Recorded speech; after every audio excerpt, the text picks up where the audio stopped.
Power Hour with John Lee. Okay, my friends, bang, bang, bang. Welcome to the Power Hour. We are going large. Today we're doing boxing rivalries. Okay, fucking hell, I had about 3,000. I kept cutting them, bringing them back, doing different ones. And in the end, I decided to cut all the heavyweights out. So none of these peeps are heavyweights that we're rocking today. But I'm looking at the boxing rivalries that stood out to me personally in my lifetime growing up. So if I start at the beginning, for me, when I started getting into boxing was the early mid-80s when I started noticing boxers and forming opinions. And obviously I've got gone back over my life and reviewed that and looked back on it and thought, well, maybe I was looking at that through a child's eyes at the time. Maybe if I'd look back as an adult with more technical knowledge or whatever, I'll see it differently. Not really. I was fucking right the first time. So we're going to begin with Leonard and Hagler. We're going back to the 80s. So this kind of thing, this one is a great one because it develops over the 80s. And they came in at different times and they were totally different. And so this debate rages today. It rages today. Leonard or Hagler. And I think the general perception is basically that Leonard was the rich man's choice, and some, the rich kid and pretty boy, fucking media creation, and Hagler was the hardcore, punched his way to glory type of guy. That's just simply not true. I mean, Sugar Ray Leonard, he came from the ghetto. That kid was poor. His whole family was fucking poor, and they had no way of doing anything. He just happened to be a pretty kid, He just happened to be a really good-looking lad and highly intelligent. But he came through. I mean, he went to the local boxing clubs and he trained and he practiced and he had talent. He went to the Olympics, absolutely smashed it. And the thing is, with him, because he was so good-looking, because he was so charismatic, and he spoke so well and he moved so well and the slip, slap, fucking bang tactics of the man, he was automatically compared, and quite rightly in many ways, to Muhammad Ali. So, getting to the late 70s, Muhammad Ali, he's kind of dying out, really. He's having his last big battles, his last hurrahs.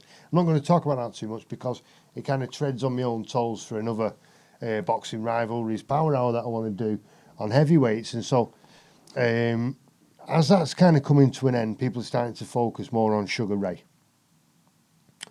And he's got all the ingredients. He's like a little Ali, and this is the comparison that's made. And you can say, well, that's just fucking around and flipping about, but it's not, because he wasn't doing a really fucking poor Muhammad Ali impression. That was his own style. It was his own flavour, and he was very, very good. And I'll leave it at that and go to Marvin Hagler. He was a totally different kind of cat. He was all business from day one. Again, poor background. It's not the biography channel, you know what I mean? Just giving a flavour of who they were. And he came through and he was fucking bangtastic, you know what I mean? He was banging everyone out.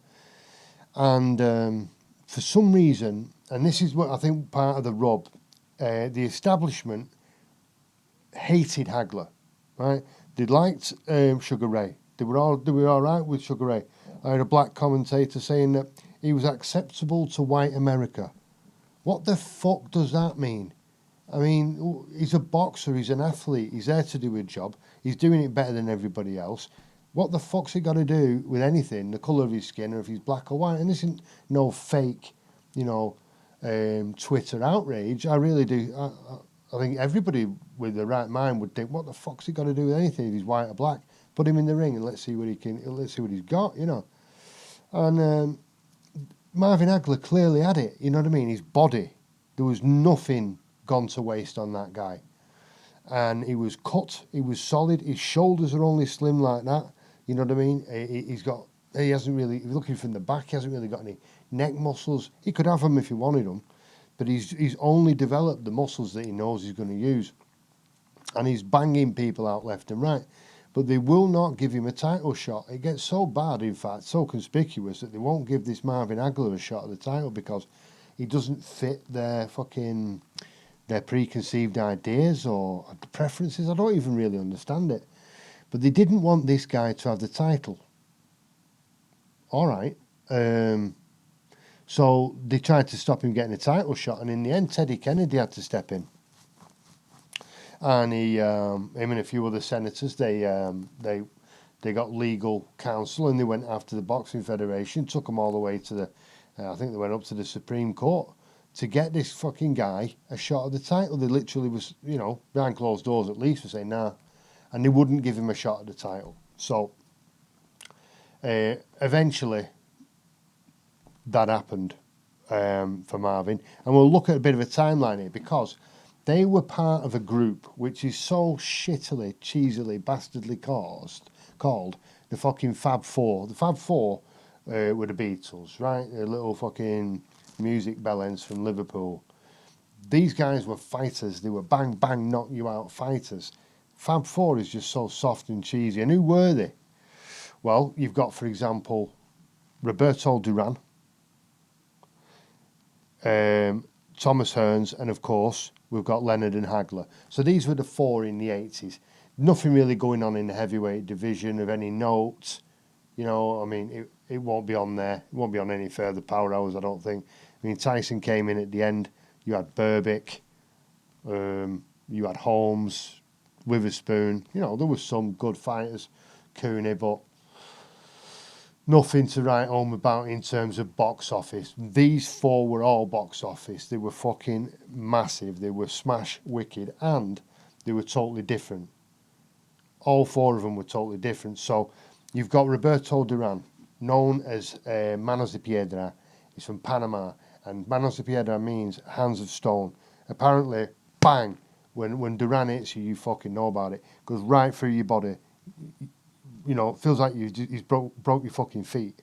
You know what I mean? If you've ever been jarred like that, if you've ever been impacted like that, where it goes through your body, shock like that. He had that, bang, bang, bang, and he used to work it to the body, and he was brutal. And he had the fucking dead eyes, man. Dead eyes like I can't pull. Straight out the ghettos of Panama, brutal. And he played on it, and he was abusive. In and out of the ring, he was a very, very abusive guy. And in 1980, Leonard had to fight. He had to. He never ducked anyone. None of them ever ducked anybody. He had to fight Roberto Duran. And, most of the media and the experts gave Leonard no chance because Duran was so fucking hard, and he was proven. He was a proven hard case. And he was non-stop, perpetual motion, bad intentions. You fucking having it. What you doing here, you ponce? Get the fuck out of my ring, And he's going in there, pretty boy, Yeah, I won the Olympics. Well, that's all right. That's very nice. But, you're playing big boys games tonight.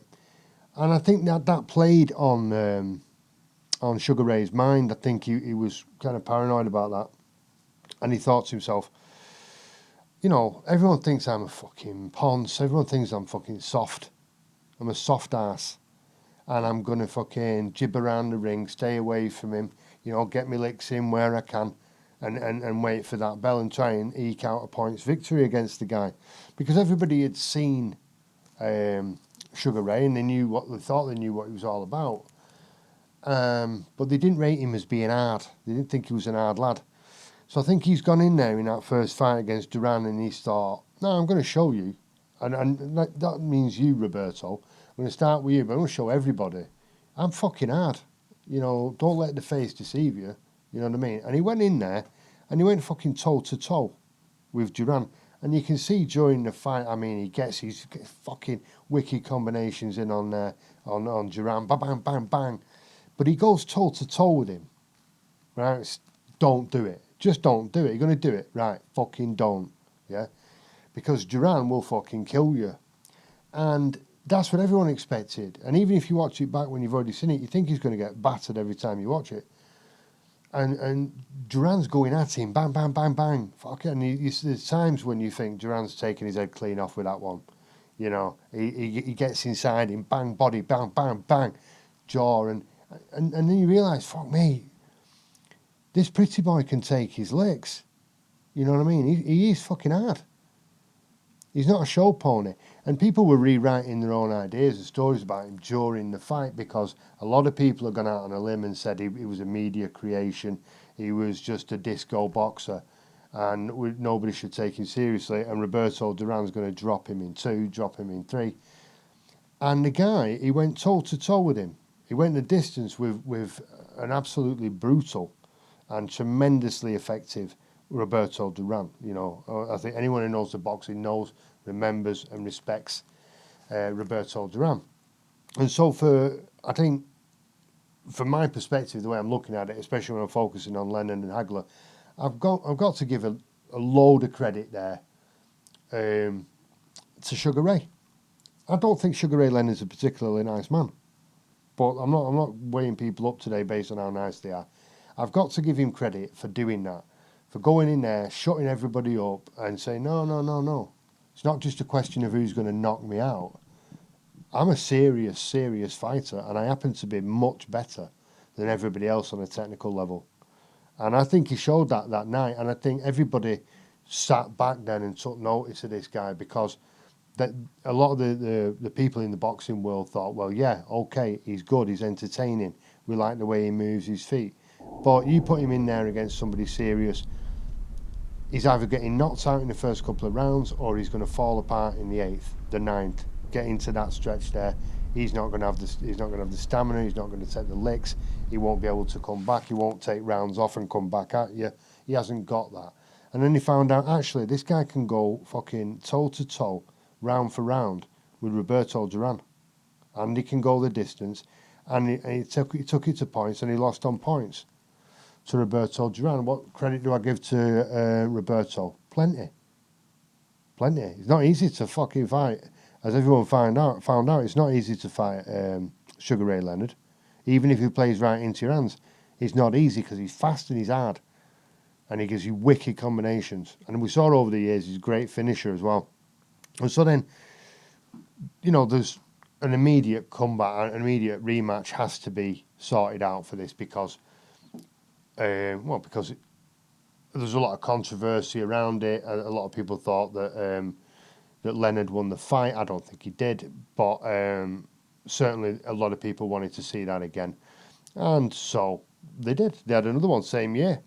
And this time, Leonard, he'd learned from the first one. Not just learned that, yeah, I'm an hard lad and I can take my licks and I can fucking go toe-to-toe with the hardest man in boxing. Not just that. I don't need to. Right? So I went in there and I played your game. I took you as far as any man could. Right? Now it's my turn. So he gets down and he's already feeling pretty confident by the looks of him coming in. And Ray Charles is in the ring and he's singing. And Ray Charles, a great singer obviously, and he goes up to Sugar Ray and he says, fucking knock him out. And Sugar Ray don't exactly oblige, but he comes out and he says, right, you're playing my game tonight, son. And he's in, he's out. He's in, he's out. Bang, bang, bang. Bang, bang, bang, bang. Naughty. And Roberto Duran can't get fucking nowhere near him.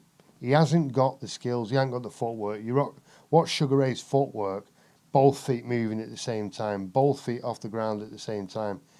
And he seems to be able to jump and land and like consciously land wherever he wants. And bang, bang, catch you on the way in and he's gone. And he schooled him. He gave him a pure boxing lesson, proper humiliated him. And you're watching it, and Roberto Duran is not to be taken lightly at all. And you know, Sugar Ray's giving him the chin, all that. Come on, he's giving him the, you know, whatever the fuck that's called, can't remember. Big wind up, bang with the left. That he started that. Give it some of that, bang with the left, right in the jaw. That's not going to knock Roberto Duran out, but it's a piss take to wind him up. And the whole crowd's laughing. Everyone's laughing at Roberto Duran. He's not used to this. He's normally a man of terror. And you can see him in the corner. His eyes aren't there. You know, he's thinking, what the fuck's going on? This is not I'm Roberto Duran, you know what I mean? But that fucking stone cold look is not there. And then as we're going through, I can't even remember what round it was, to be honest. Not really bothered. It was 7th, I think. Middle rounds. I think it was the 7th. He's getting battered, he's getting humiliated, he can't get near him, you know.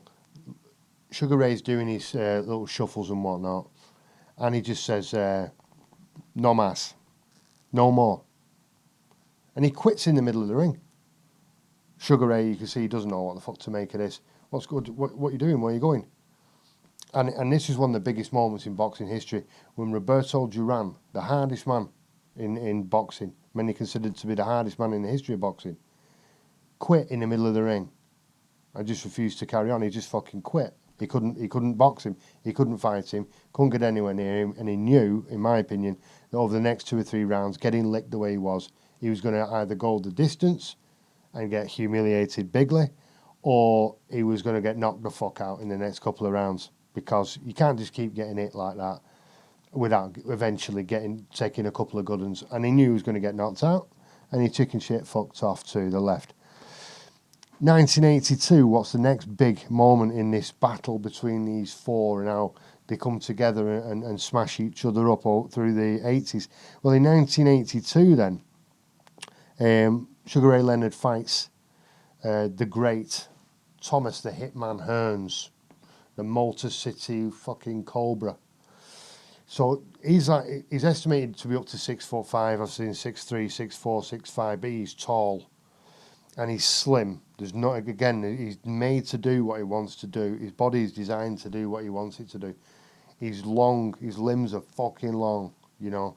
But you wouldn't even call him skinny. He's maybe wiry, you might call him, but he's well muscled. He's got long limbs, and he's technically superb. He can fight you from a distance, obviously. He's got that height advantage. He's got the long legs. He can bounce away. But he's got the rapid speed. His arms are fucking rapid, fast. And he can take you on the inside. He can school you on the inside, Thomas Hearns. So 99.9% of the world's population have just got no business being in the ring with Thomas Hearns. Too good, too fast, too powerful. Just a naughty nightmare to get in the ring with, because he's got the knockout power. He's got the boxing skills. He's got the full fucking thing, really, in my opinion. Thomas Hearns. He was actually probably my favourite when I was a kid. After saw him the first time, I just loved the way he boxed, and I loved his power. And so they had a fight, and they had a barnstorming fucking absolute smasheroo, them boys. And I mean, Leonard couldn't get near him in the first, I would say, 4, 5, 6 rounds. He's smaller, you know, and after he embarrassed Duran as well, he gets in the ring with Thomas Hearns. And Thomas Hearns says, right, I'm going to embarrass you now, same as you did to him. I'm going to do it to you. And he did. You know, Sugar Ray couldn't get anywhere near him, really. He couldn't really get a glove on him. And people were starting to snigger at Sugar Ray. It was a total role reversal. But Sugar Ray didn't leave it, obviously. Didn't just fucking say no mas in the middle of the ring, or no more or whatever, and fuck off home. He carried on. He comes at him. He sticks with him. He's fucking trying to get at the big bastard. And eventually he gets through to him. Middle rounds, 9th round, they have a fucking barnstormer. Bang, bang, bang, bang, bang. And this is when Sugar Ray's really taking control of the fight. But fair play, you know, and it was brutal. You know what I mean? Some wicked exchanges. And they both showed the mettle. They both showed how hard they were, how good they were. And Thomas Hearns fought his way back into it, you know. Strong, solid, resilient. Fuck you, you know. He came back into it, and it turned into a great fight, one of the great fights of all time, in my view. And then you get to the 14th round. There's a 15-round fight. And Sugar Ray showed his finishing. And when Sugar Ray gets you on the ropes, because he can bounce back out and then come back in, you know, he's got them skills. He can pick his punches. Bang, bang, liver. Bang, kidney. Bang, bang, bang, 10 to the face. Really fast, really precise. He's not the biggest hitter in the world. But the accumulation of them, it's bang, bang, bang. You know, he'll hit you 3 times in the same spot. And bang, one across the jaw. And he gets Tommy against the ropes. He puts him through the fucking ropes. You know what I mean? Batters him through the ropes. Nobody does that to Thomas the Hitman Hearns. So he's answering all his critics again. Right? And then he finishes him shortly after. Because he's just fucked now. Thomas Hearns can't carry on. He's just used everything he could to try to beat Sugar Ray. And he didn't have enough on the night. Didn't have enough on the night. So that's 1992. 1982. 83. Leonard retires. He's had a piss poor fight with somebody. Well, that's probably a bit harsh, but it wasn't one of the great classics that we're looking at here. And he got a detached retina, and so every doctor around him said, "Don't fight again." This is mirrored in Rocky. We see this in Rocky 2, where he's told not to fight. You know, he's got a fucked up eye. And so this actually happened to Sugar Ray Leonard, and he was told, "Don't fight again. You can't fight," and all that. And so he retired. And at this time, Marvin Hagler's coming up, and he wants his shot and all that. And he was a right bastard with Marvin Hagler. Humiliated him. Because everyone's waiting for him to get his title shot. Gets the microphone in the middle of the ring saying, "Oh, yeah, you deserve your title shot. Unfortunately, you're not going to get it. You fucking scumbag." But maybe he had a plan, I don't know. But that was a scum manoeuvre. So Marvin comes through, and he's got through all these legal troubles that I mentioned earlier, and he's getting into it, and so he's getting his title shots, and he fights Duran, who's still knocking around, Roberto Duran, and they're too similar, they're very, very similar, these guys, and so they're giving no quarter, as they say. It's you against me, toe to toe, middle of the ring is mine. Right, you move round me. No, fuck you, you move round me. And it was very much like that. And it was a fucking slugfest all the way through. Absolutely battering each other. And, Marvin Hagler was Marvin Hagler. He used to be out in the morning fucking screaming, "War, war," running down the beach near where he lived screaming, "War." At least that's where he was when I saw him. And Duran was the same. So they stood up to each other and they matched each other. So, as we always say, fights are based on styles. It's matching styles. And Duran didn't have the style to get near Sugar Ray Leonard. That's why he said no mas and left it. But he had the perfect style to fight against Marvin Hagler and vice versa. And Marvin Hagler won that on points. But you look at, Duran at the end of the fight, he'll do another 10 rounds with him. So he didn't beat him on that level, man to man. He didn't beat him up. He won the fight on points, but he didn't win the fight in that sense. Neither of them did. And then in 1984, we've got so that was in 1983. Hagler beats Duran. 1984, Hearns, Thomas the Hitman Hearns fights Roberto Duran. Now, even looking at this on paper, look at fucking Duran. Right? Look at his body. Look at his dynamics. He's like me, big head, short arms. Right? How the fuck is he going to fight the Motor City Cobra? He's not going to get anywhere bastard near him. He's got no mobility. He's got no real footwork to speak of. And like I say, big head, short arms. It's like fucking mail order whipping fucking buddy for Thomas the Hitman Hearns. Send me one like this, right? Send me one with a big head, short arms, and no fucking footwork whatsoever, and see what happens. And Tommy Hearns just smashed him up, and the knockout, man, that is lights out, bang. But it was easy pickings. He just fucking twatted him, as we say in Manchester. He twatted him like a naughty boy, knocked him the fuck out. And so Roberto Duran there, he quit against Leonard, and he got sparked out, bad styles, easily by Thomas the Hitman Hearns. And so that was in 1984. In 1985, we get the Hagler-Hearns War. This is Thomas the Hitman Hearns versus Marvin Hagler, a.k.a. Marvelous Marvin Hagler. Fuck me. The build up to this, they were calling it the fight. Whatever. But the build up to this was massive. You know, these are absolute mega fucking stars of boxing, these two. And people are arguing. You've got two camps of people very convinced their guy's going to win. And, you know, I can understand because one's marvellous Marvin Hagler and the other one's fucking Thomas the Hitman Hearns. And they get in a ring and it's just frenzy. It's fucking frenzy. Bang. It's controlled. It's skilled. But it's violence. It's me and you, Conte. Who's going to last? Right? I'll give you a clue. It's fucking me. Bang, bang, bang, bang, bang, bang, bang. Fuck off, fuck off. And they just smashed the shit out of each other to fuck. And it was really just a question of who is harder. And of course, you get these big lad, Tommy, as we know. But, I mean, Marvin Hagler's he's the best I've ever seen at doing these jump shots. He'll jump across the ring with both his feet off the ground, and smash you like that, or these long straight rights like that. And you'd think they wouldn't have much power by the time he got there, and you'd be absolutely wrong. Got plenty of power, knockout power actually, and I've seen him do it many times. And he catches Tommy with that, and he outmanned him on the day.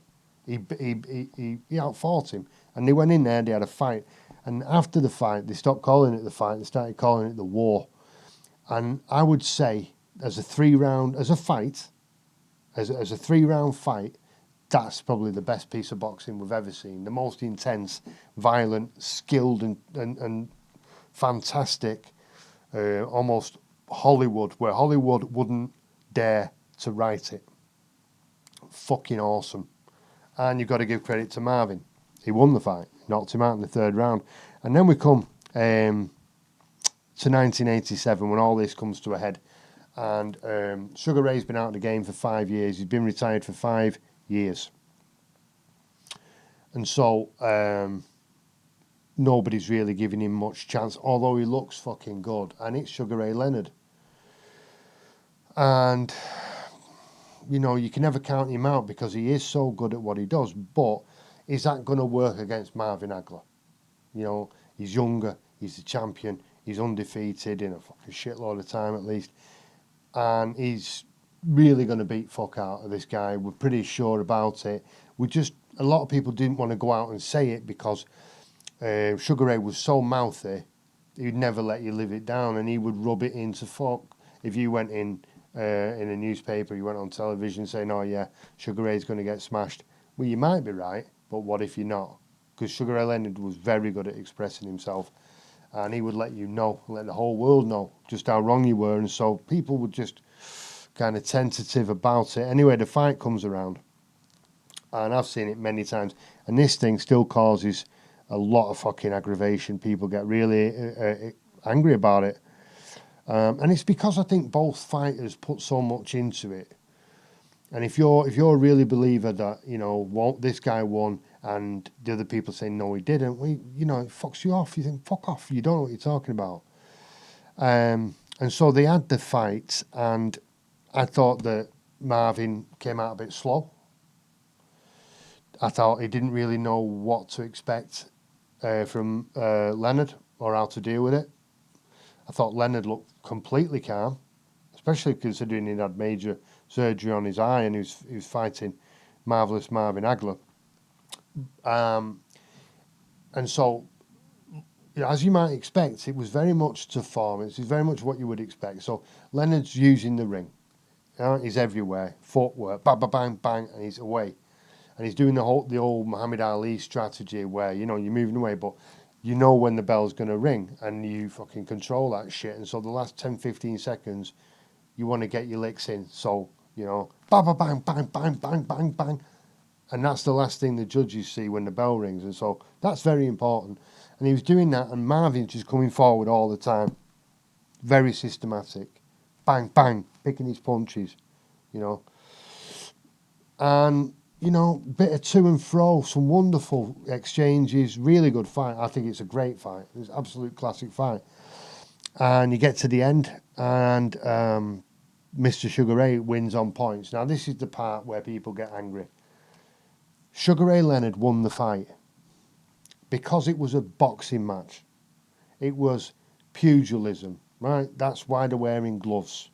You put him out. I don't know. I mean, Sugar Ray, what he did against Duran, what I've seen him do against Hearn, could he go toe to toe with Marvin Hagler? I don't know. Duran did. Fucking Thomas Hearns tried it, lasted 3 rounds. I'm not sure. I'd probably not. But it's a boxing match, and if you look at it from that perspective, you know, Leonard won it, and he did win it, you know. But you have to say he was a superior boxer. He outboxed him completely. In the last round, he's ducking him. He's ducking him for fun. He's nearly spinning him like a fucking top. And then he does it at the end of the final round, just bang, bang, bang, bang, bang, bang. Leave you with that and walk away. And he knows he's won, and he has. That is the opposite of what you'll hear from people who think that that Hagler won it and that Hagler was the aggressor all night. Yes, he was. Yes, he was. And I'm not saying it was a bad fight. It was a great fight. I'm not saying that Hagler wasn't great. He was great. It was marvellous, Marvin Hagler. But I think he lost that fight fair and square. So tell me what you feel about that. So I'm going for Sugar Ray Leonard won the war. Now we've got the next war. Okay, and this is bad blood. There's some fucking really bad blood in this, and it's hardcore, proper. We're talking about Chris Eubank and Nigel Benn. Okay, so 2 British fighters came up in the 80s, really shot to fame, started winning world titles and whatnot in the 90s, early 90s. And again, you've got a perception of Chris Eubank as posh and, you know, far more intelligent and educated, and Nigel Benn, pure street kid. Now, actually, Chris Eubank was a poor street kid and was far worse in terms of getting in trouble, breaking the law, you know, what we call a rum cunt, proper rum cunt in London, far worse than Nigel Benn. To the point where his father took him to New York to get him the fuck out of London because he was uncontrollable and he was going down, he was staying down, and he was a bad lad. And his brothers weren't much better. Nigel Benn was a shoplifter. Did a bit of this, did a bit of that. He got a GBH, grievous bodily harm, which you could get for 2 good cracks in a back alley. I don't know what he did, but I don't think he wasn't involved in crime. Just a bit naughty. And so that dynamic is wrong. People have got that the wrong way round. And Chris Eubank went to New York, and he was a troublesome kid out there as well. And he was only the boxing, and he did it the proper Rocky way. I mean, he used to carry the buckets in the gym in New York and position them under the holes in the roof so they collect the water and all that. Proper. And he came up rough, Chris Eubank. All this kind of way of talking is affected.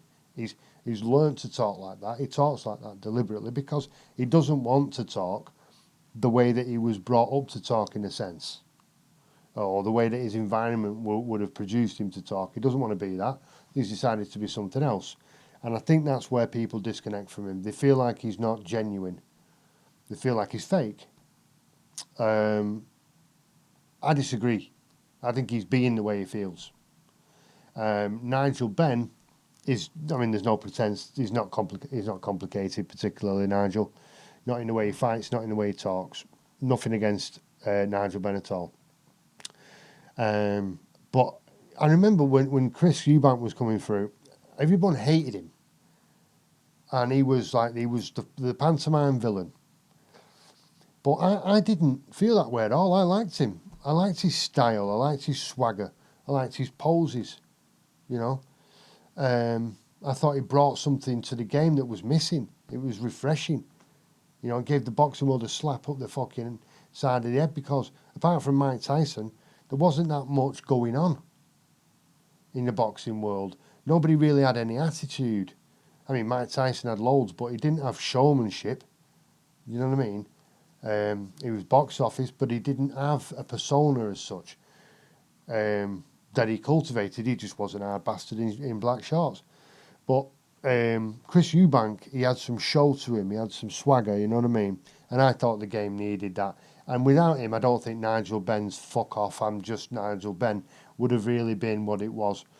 And they were part of a group of 4, which never got called the Fab Four. Thank fuck for that. And it was Chris Eubank, Nigel Benn, Michael Watson, and later joined the fray, Gerald Mcclellan.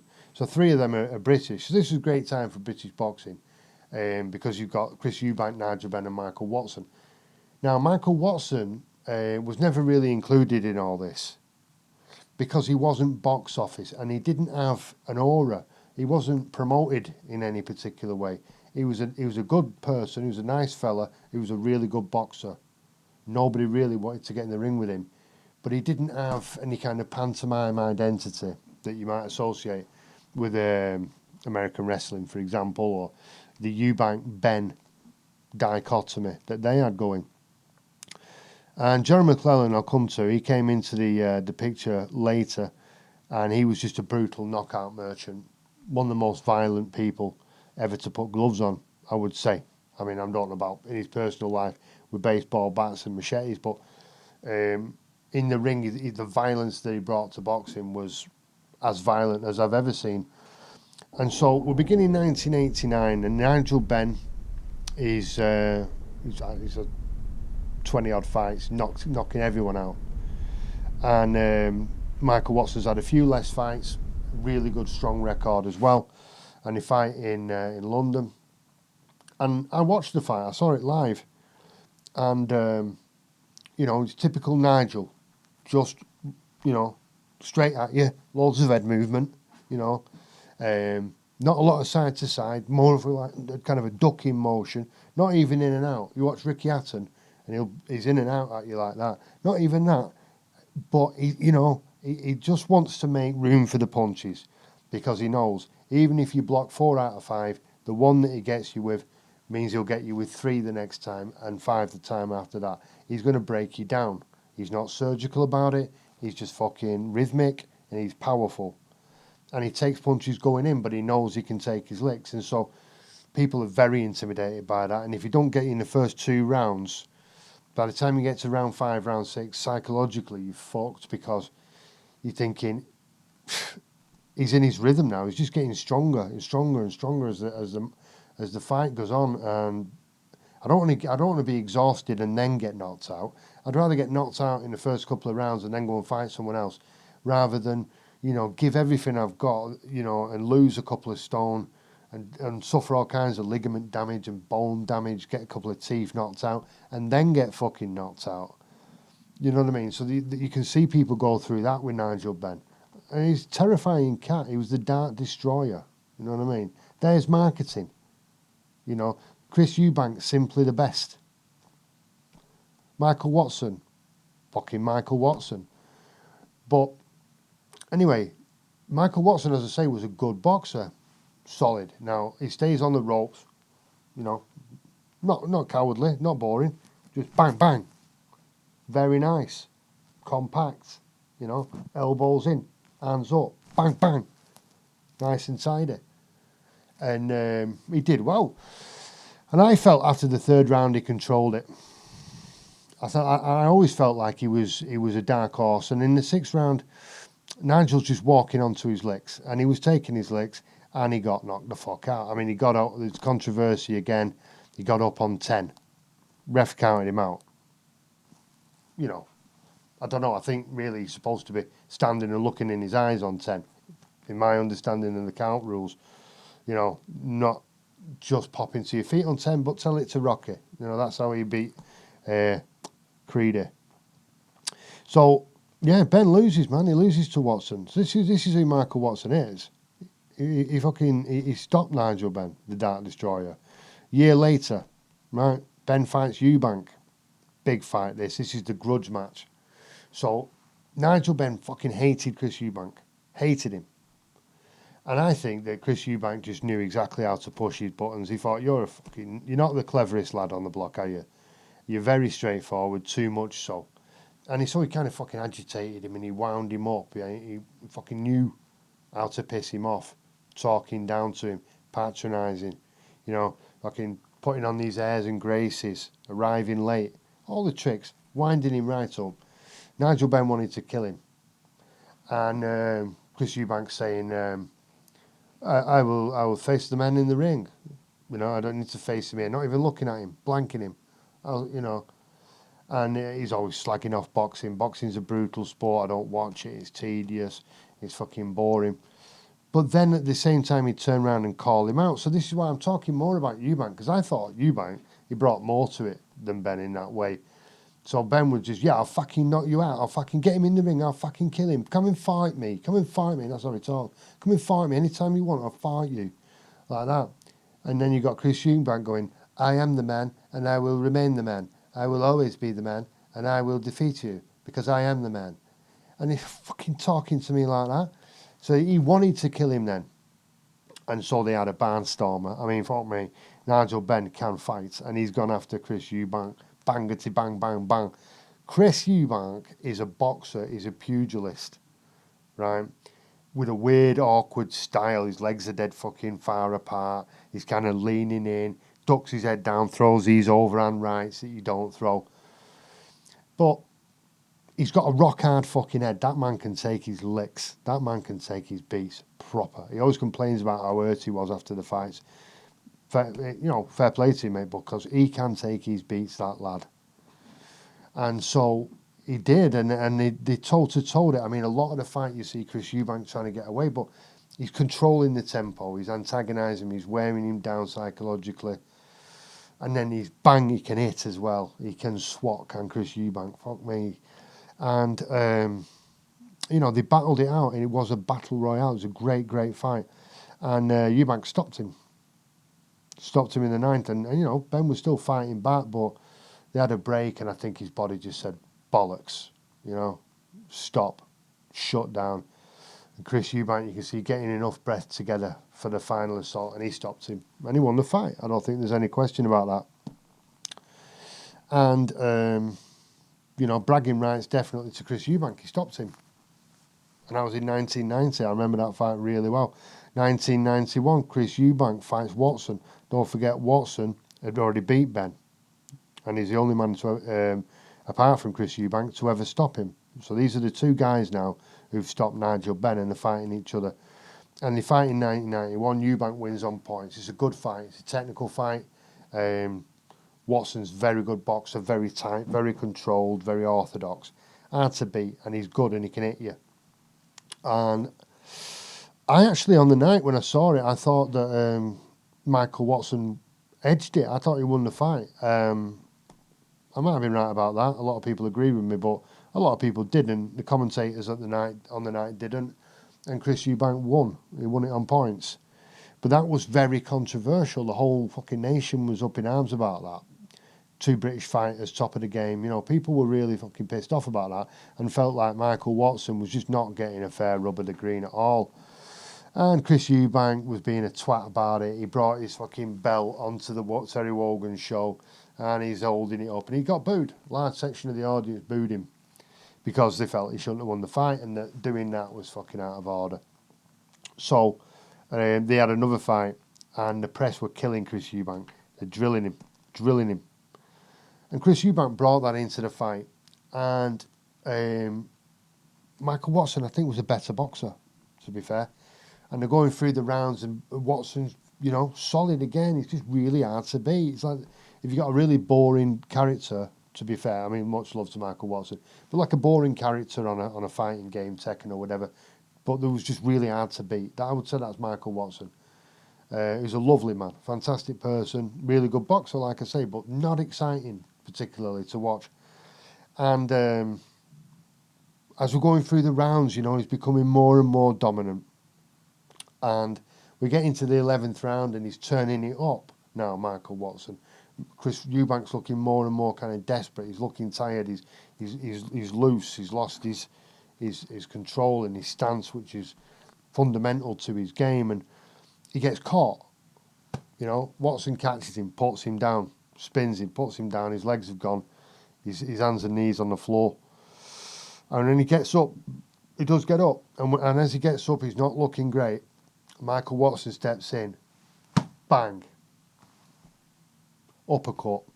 Normally you would celebrate. And he's staggered back, and he's gone down. And the refs let him get up. And he's standing there and he's looking. in looking at him, and I remember looking at it thinking there's something wrong with him. He looked upset. He looked emotional to me, and I didn't understand that. Yeah, hurt, knackered, whatever, but not upset. And when it's just really hard. He sends him, the bell rings and he goes back to his corner and they have to sit him down. They have to grab his shoulders and sit him down. And he's on the stool, and then after the end of the minute, they're putting the gum shield in his mouth, and they're to kind of forcing it into his mouth. This is a world-class boxer. He knows how to accept a gum shield into his mouth. If you're having to force it in, do you not think there might be a problem? I don't want to blame anybody for what happened.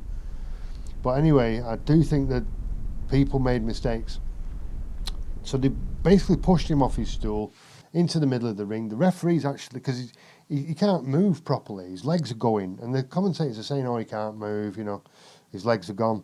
And the ref's kind of pulling him into the middle. Yeah, fucking fight Chris Eubank. And obviously, as soon as he started, he couldn't even defend himself. He's literally just like that. And Chris Eubank smashed him up. He battered him. And the ref gets involved, and then he tells him to go at him again. And he does. And then eventually he stops it. And then after the fight, Chris Eubank's getting interviewed, and he says, I want him tested. I think he's on drugs. No one's that strong. I want him tested for steroids. And then he collapses. And of course, we know that, unfortunately, Michael Watson was brain damaged and he was paralysed from that. So then, and all the love in the world to Michael Watson, who's come back really well, actually. Thank God for that. In 1993, Benn and Eubank fight again. Good fight. But I think Eubank would have smashed him again if he hadn't have done that to Michael Watson. I think that put a break on it, because if you're going to beat Nigel Benn, if you're going to stop him, you're going to have to go violent. You're going to have to go raw. And I've just put this lad in a wheelchair. He was at the time. He could have died any time for several years. Nobody knew what was going to happen with Michael Watson. And now what, I'm going to do another one. And I think that just put a stutter in his step. And that's the only reason that fight was a draw. And people said Nigel Benn won it. Yeah, maybe he did. I didn't think so, personally. But even if he did, I think if Chris Eubank didn't have that shadow in his mind of Michael Watson, he would have fucking knocked Nigel Benn out again. That's my opinion. But then, I could be wrong, because 1995, Nigel Benn meets Gerald Mcclellan, who, as mentioned earlier, was a knockout merchant. Brutal, cold-eyed motherfucker. Get me in the ring with anyone, I'll fucking knock him out. And no one was getting past the first round with this guy. And he don't look much, body-wise. I mean, he's got a good arc to him and that on his back and whatnot. But he doesn't look much in terms of definition, muscle. You're not looking at somebody who looks like they can fucking snap your jaw. But he can. And he did. And he was smashing people left and right. And he went to England to fight Nigel Benn. And this is the big showdown fight. Benn's been doing well in the meantime. And they get in the ring. And Nigel Benn, as hard as he is, got battered. Jeremy Mcclellan just fucking battered him in the first round. He put him through the ropes. He's out the fucking ropes. Through the ropes. He's out of the ring, sorry. But the rules were not correctly observed, in my opinion. He was given much longer than 10 seconds to get back in, I believe. And the rules state you go through the ring, but you're still on the apron. That's 10 seconds. You have to go off the apron into the crowd, basically. And then there's a 20-second rule where you got 20 seconds to get back in because you have to climb in or whatever the fuck. And I think the ref confused the two. Anyway, Nigel Benn gets back in. Fight. Brutal. Bang, bang, bang, bang, bang, bang, bang. Absolute brutal. Non-stop. No one's going anywhere. No tactics. Little bit of resting, maybe. Little bit of grabbing, maybe. And even then, it's naughty on the inside. And they, couldn't seem to wait to knock each other out. I think Jeremy Mcclellan, for several rounds, felt like he was going to knock him out. But fucking Nigel Benn just kept coming back at him. And you can see as they get into the 6th round, 7th round, Nigel Benn starts to look pretty much unstoppable. You're starting to look at him as a beast, as some kind of fucking wild beast that runs out of a cave on an island when you're having a poorly conceived picnic and just beasts you and all your mates. Fuck. And that has been called into question since of how that happened and why. And so Jerry Mcclellan's meeting him. He's all the way. He's going all the way, and then we get into I think it's the 9th round. And it's just a brutal battle. I can't describe a particular combination or whatever or style that was on display. It was just a fucking fight. And Jerry Mcclellan goes down on one knee. And everyone's calling him a coward. Look at him, what's he doing? Gets up, couple of more licks, nothing major. He's down on one knee again. Oh, the fucking coward, like a Roberto Duran situation from earlier. Look at him. He's met his match. You can't knock him out, and now he's fucking going home. Well, shut the fuck up, because that man was blinded by that. He had serious brain damage, and he made good strides because he's a fighter, but irreparable damage was done to that young man and his family. And I want to mention this because I think that the creation of the super middleweight division was a calculated decision where they were allowing a particular body structure to exist in the fight game. It's not random. It's not just up to this weight and then up to that weight. I mean, they train the bodies in a particular way. So I think just at that specific weight and that specific body type, these guys were hard enough hitters where bone breaks bone. They were hard fucking hitters at that weight. They had the muscularity to do it. They had the frame to do it. But they were also light enough to stay fucking fast and rapid throughout at least 12 rounds.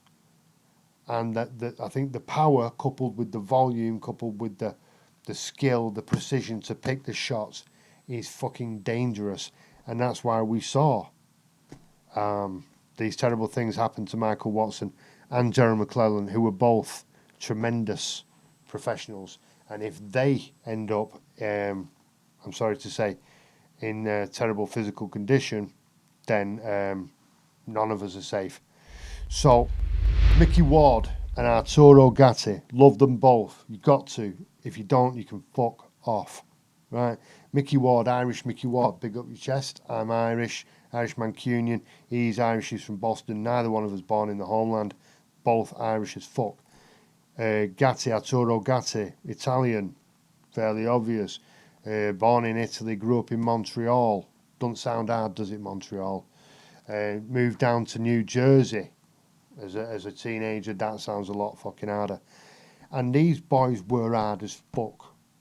Hard as fuck. Neither one of them, in my opinion, was the greatest technician in the world. Sometimes Arturo Gatti looks slick, just fucking combinations, wicked left hands, wicked left hooks, beautiful. Just pry you up and bang, takes that left and puts it on your jaw. Good night, my friend. Good fucking night. And Mickey Ward has got this crazy ass way of boxing. He's got his arms up high like this, fucking high. And then he doesn't look like it's possible for him to land the punches that he does from that position. And I'm surprised every time he throws a punch. Every time he lands a punch especially. But he manages to get so much whip on it. You think, I know why he's doing it. But his hands go back up like that and you think, fucking hell, that is just a weird position. Why, that, yeah, but he's like upright like this, what the fuck?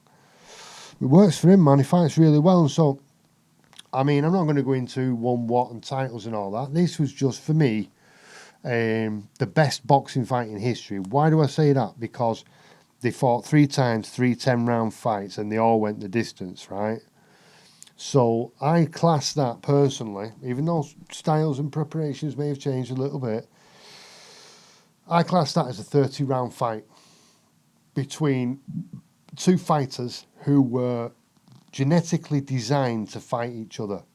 There was no other man on earth of the same approximate size, skill set, ability that could stand in front of the other one and fight like that for 30 fucking rounds. It could have only happened, it's serendipitous, it's universal, it's almost religious. Get these people together. It's the only way you're going to see that kind of fight. And so they had the first fight in 2002. And it's just fucking bang, bang, power smash all the fucking way. They're both technically good boxers, they're professional boxers, for fuck's sake. but it's fucking hit me again, bang, fuck off, smash, all the way through. And they like it and they love it. And, you know, John Boy's, you know, not going to lie to the audience. I've been hit about maybe 5,000 times in the face. I don't mind it, to be frank. The only thing I don't like is getting cuts inside my mouth, shit like that, because it'll keep opening up, and it's that kind of nasty pain. Fuck off. And it'll fucking catch it when you're talking and open the bastard up again. That's a bastard. Lip cuts and shit, annoying fucking stuff like that. But, you know, fucking proper impact wounds, I don't give a fuck. So, I'm feeling the watch. I like my technical boxing, but this is fuck off, bang, bang, bang, bang, bang. How the fuck are you taking that? Both of them. How are you doing that? And I think there was like a synergy between them. Like they connected on a deeper level. They thought, fuck it, this guy can take what I can give, and I can take what he can give. This is fucking perfect.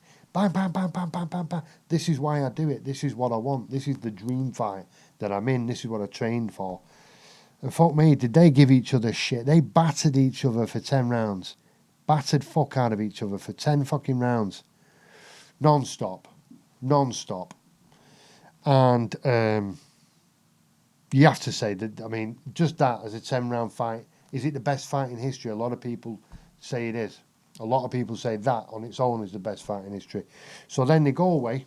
I mean, even at the end of the fight, though, you know, it's fucking ultimate respect. These guys are gentlemen, both of them. Ultimate respect. Talking to each other in the ring, you know, like with the microphones. Yeah, I think we should have another fight. It's a great fight. What do you think? Do it again? Yeah, fucking do it again. Brilliant. So they do. Come back, same year. No fucking around. They come back.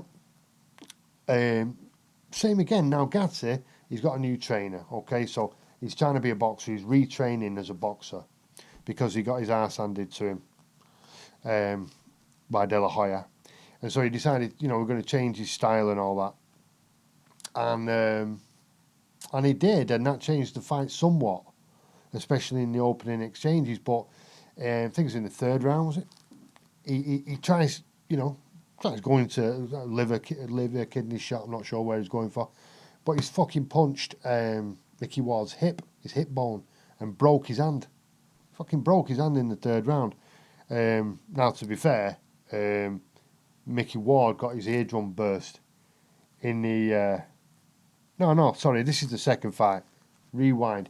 Fucking Mickey Ward gets his eardrum burst in round 3. That's what it was.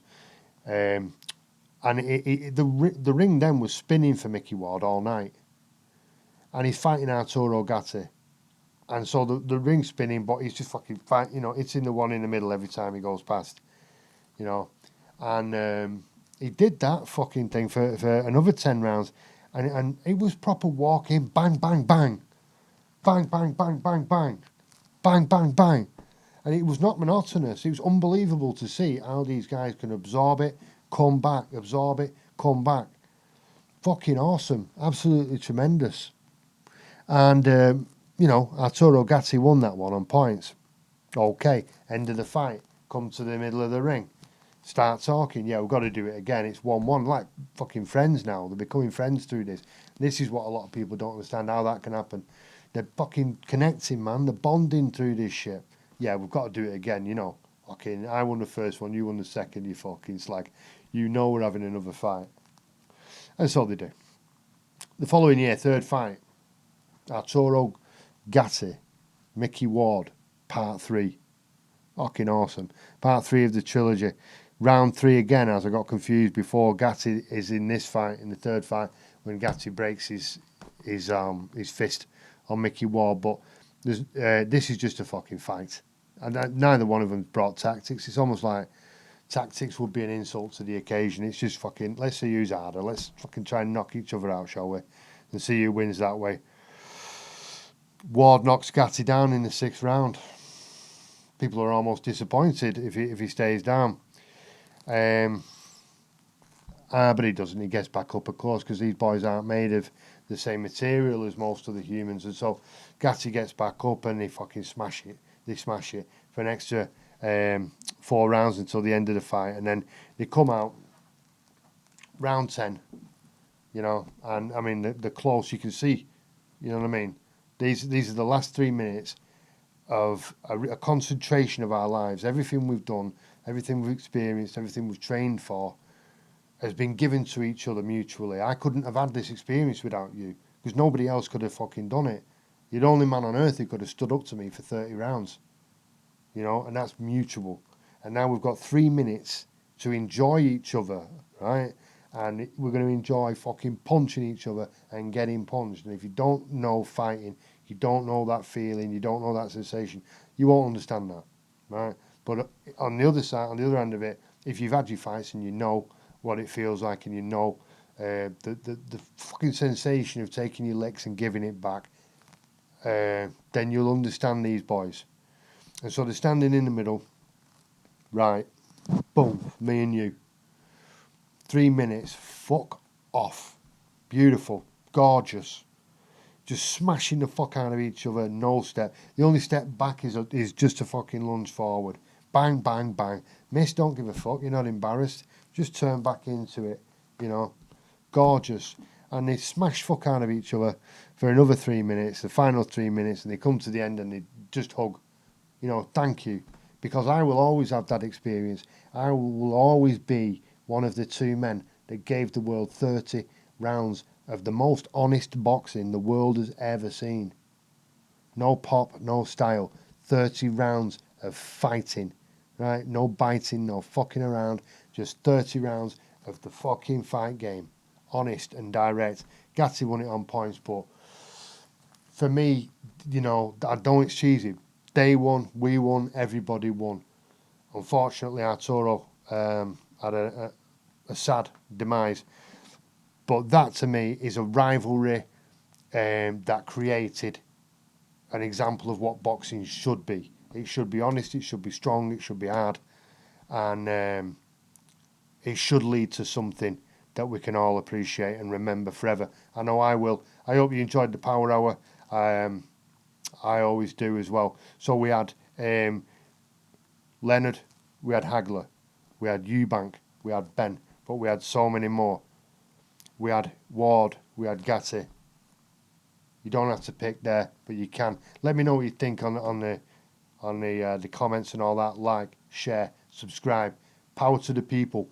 Bang. Power to you. Power to me. Boom.